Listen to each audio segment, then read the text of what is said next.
One of our goals this week is to take a principle from interpersonal communication that we typically apply in face-to-face settings and see how it applies in virtual settings. So the first two sections, we're going to be covering a large theory from interpersonal communication, and then the last section of this PowerPoint, we're going to cover how we can apply that theory to virtual communication. As we go throughout this PowerPoint, I ask you to consider two things. How can you accurately show others who you are in virtual settings? And how can you help others to validate the ways that they see themselves in virtual settings? The first concept we need to understand is this idea of face. Face theory comes from Dr. Goffman, clear back in the 1960s. So this is an old concept. So we're going to spend the first couple of slides looking at how Dr. Goffman viewed face, and then the next theory will be talking about how we can use face and what we understand about face to improve our relationships. Face is simply our desired public image. It's the way we want other people to perceive us. It's how we want them to see who we are. In other words, we all have an identity, a way that we see ourselves, and we want to portray that identity to other people so that they treat us the way that we want them to treat us. This face is socially and interactively based. In other words, this is based off of our interactions with other people. We learn to see ourselves based off of how we think other people see us, and we act differently in different settings. So you might consider that you want your family members to see you a certain way, but you want your friends to see you in a slightly different way. So this is specific towards specific people. We try to control how certain people see us. Maybe we want one group of people to see us as funny and exciting to be around, but when we're at work, maybe we want our boss to see us as serious and competent. So this is restricted by the environment we're in and the context we are a part of. This is also something that varies in terms of conscientiousness. In other words, sometimes we are very aware of the fact of how we're trying to get other people to see us, right? So maybe around Valentine's Day, we're trying to be seen as romantic, and so we do things to help other people see us as romantic. But most of the time, we're not typically aware of our efforts to try to get people to see us a certain way, unless something shows us that the other person doesn't see us the way we want them to see us. So that would be what we call a face threat, and that typically makes us more aware of what we can do to make people see us a certain way. The final thing that we need to understand about face is the only way to build face is through communication, and that's why communication is so important. The big tension here that all individuals face is that we have a desire to do what we want to do, but we also have a desire to do what makes us look good in the eyes of other people. For example, I love Nutella. When we have department meetings and we get together with all of my colleagues, I would love to just sit there with a huge jar of Nutella and just eat it by the spoonful. But I know if I did this, I would look really bad to all my colleagues. And so instead, I dress up nicely and I act professionally when I'm around them because I also want them to see me a certain way. So on one side, I want to just do whatever I want. I want to show up in my pajamas and eat Nutella all day. On the other side, I want people to respect me and I want them to see me as someone who is competent. So we all have this tension between wanting to do what we want and wanting to do with what makes us look good. On the one side, wanting to do what makes us look good to other people is what we would call positive face. So positive face is our desired public image that wants other people to like us, wants other people to desire being around us. So our positive face needs that all of us have is this desire to feel liked, included, and approved of. Now, not everybody has this to the same degree. You might have that one friend who just doesn't care what people think. And you might have the other friend on the other extreme who cares way too much about what people think. So this positive face is simply our desire to want other people to see our face in a positive way that pulls us in and shows that we are one of the group.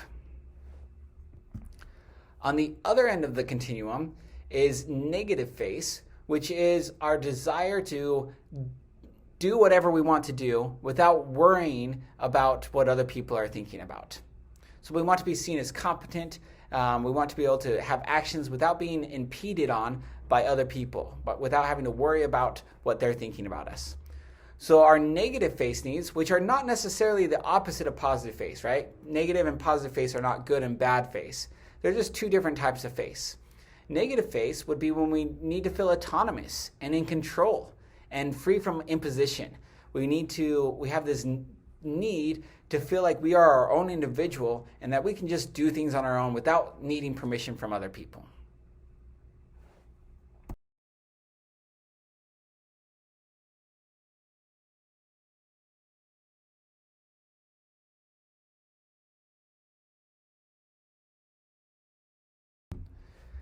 Because we have this desired face or this desired public image, we all engage in face work.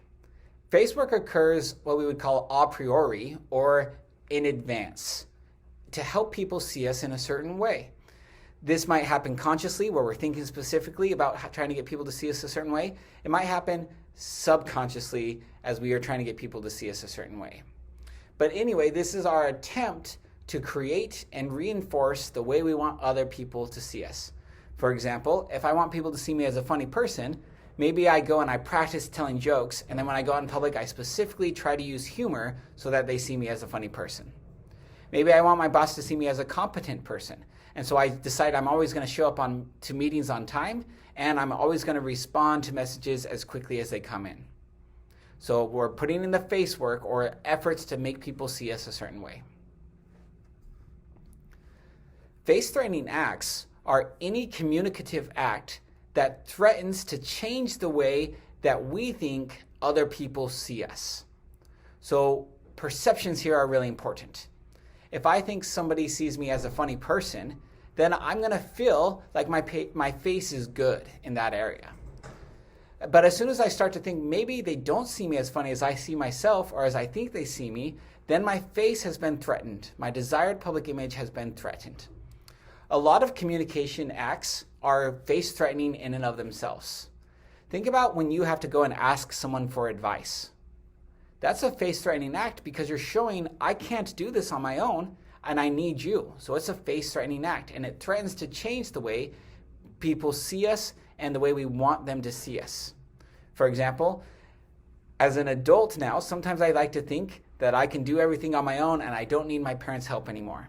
And I sort of think that my parents see me as a competent individual. But once in a while I need their help. And when I call them and ask for help, it shows them that maybe I can't live without them yet. And so that might be a threat to face. Not necessarily a bad thing, but it threatens the way that I have desired that public image. So you can look at this list and see a lot of different things that are naturally face-threatening acts.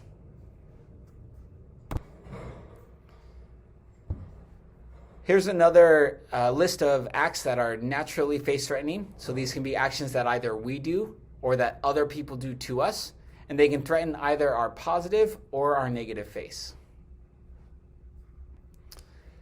It's important to know that face-threatening acts can be done intentionally or unintentionally. We can threaten someone's face on purpose, trying to harm them, or accidentally. So think about the time back when you were in high school and somebody made you angry, and so you started spreading rumors about that person. That's a face-threatening act. You're trying to threaten their face and make them look bad. Right? So sometimes we do it intentionally. Other times we do it unintentionally. Like maybe you have a colleague that you're working with, and they are working on part of the project, and you're working on part of the project, and you go and you ask them, how is your part of the project going? Well, if they haven't been working on it, that could potentially be a threat to their face when they have to admit, oh, I haven't even started that yet. So sometimes face-threatening acts can happen just naturally or even incidentally. But face-threatening acts typically cause us to experience some sort of emotion, and it's typically a negative emotion. Even positive face-threatening acts can be embarrassing for us, can cause shame, confusion, anger. Think about if you're walking with your friends and you're adults, and so you want your friends to see you as someone who is capable of walking. That's a desired face. But then imagine you trip on the sidewalk. that's a face-threatening act, because now you don't know if your friends see you as someone who's capable of walking on your own. So that's what often causes embarrassment when our face has been threatened.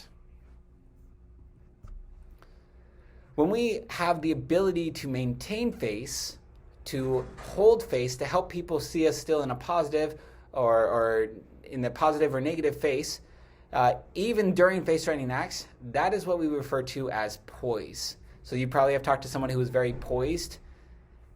They're typically good at withstanding face-threatening acts.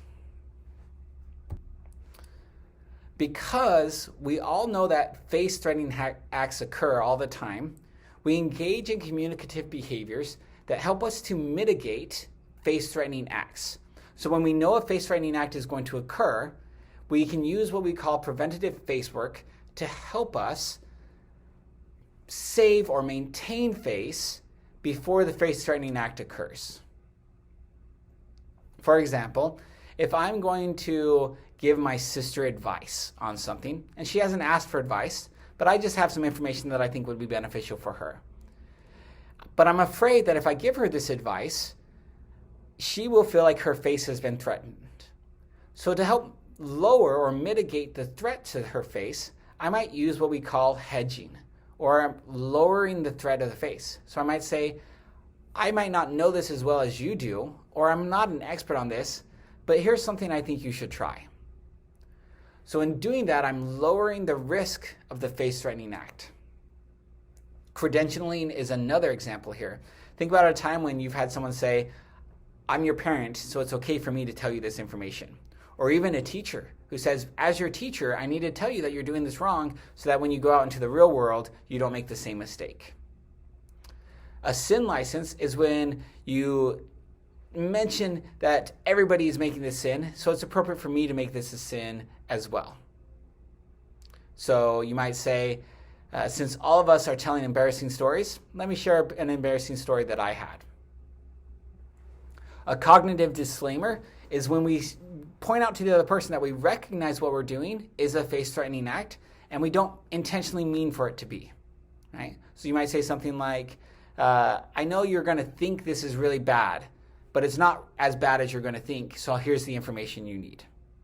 Right? Or suspending judgment. Have you ever asked someone, hear me out, wait till I finish my story, and then make your judgment?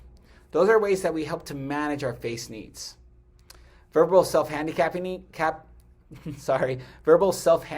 is another big one. That's where you might do something that lowers the expectation of the other person so that it's easier for you to exceed them.